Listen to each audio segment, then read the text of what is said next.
My heart raced as I stepped into the silent hospital hallway. The night was thick with an eerie stillness, broken only by the soft hum of fluorescent lights above. The flickering glow cast unsettling shadows on the walls, distorting the once familiar surroundings. I clutched my flashlight tightly, its feeble beam barely enough to illuminate my path. As a medical intern, I had become accustomed to the constant hustle and bustle of the hospital during the day. But this was different. This was the graveyard shift, the time when the veil between the living and the dead seemed to thin. And tonight, I was about to discover the true horrors that lurked within these cold, sterile walls.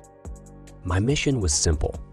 A patient had mysteriously vanished from their room, leaving behind only a trail of blood-stained sheets. The incident had sent shivers down the spines of the staff, and whispers of the hospital's dark past resurfaced. I had volunteered to investigate, eager to prove my mettle despite the gnawing unease in my gut. As I walked deeper into the dimly lit corridor, the air grew heavy with a peculiar smell, a mix of antiseptic and decay. The sound of distant footsteps echoed through the hallway, sending shivers down my spine. I tightened my grip on the flashlight, desperate for its feeble glow to chase away the encroaching darkness. The hospital's desolate silence was broken by the low moan of a door swinging open. My heart leaped into my throat as I traced the sound to a room at the end of the corridor. I hesitated, my mind a whirlwind of apprehension and curiosity. With trembling hands, I pushed open the door and stepped into the abyss. Inside, I found a scene straight from a nightmare. The room was drenched in an otherworldly crimson glow.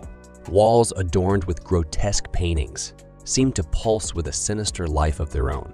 Medical equipment lay scattered across the floor, its presence a haunting reminder of the chaos that had unfolded here. I followed the trail of bloodstains as they led me deeper into the labyrinthine hospital.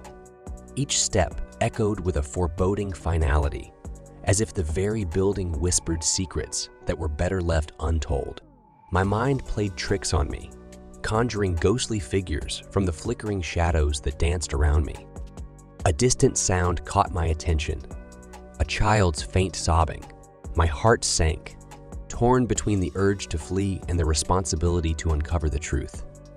Determined, I pressed forward, drawn to the cry that echoed through the hallways like a mournful requiem.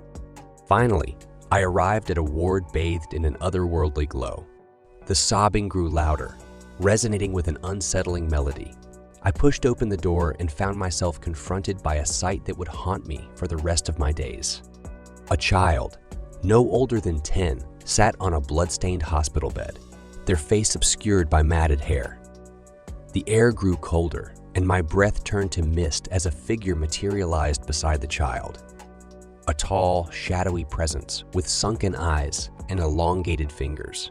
My blood turned to ice as I recognized the figure as the infamous hospital's long-deceased surgeon, rumored to have practiced dark arts within these very walls.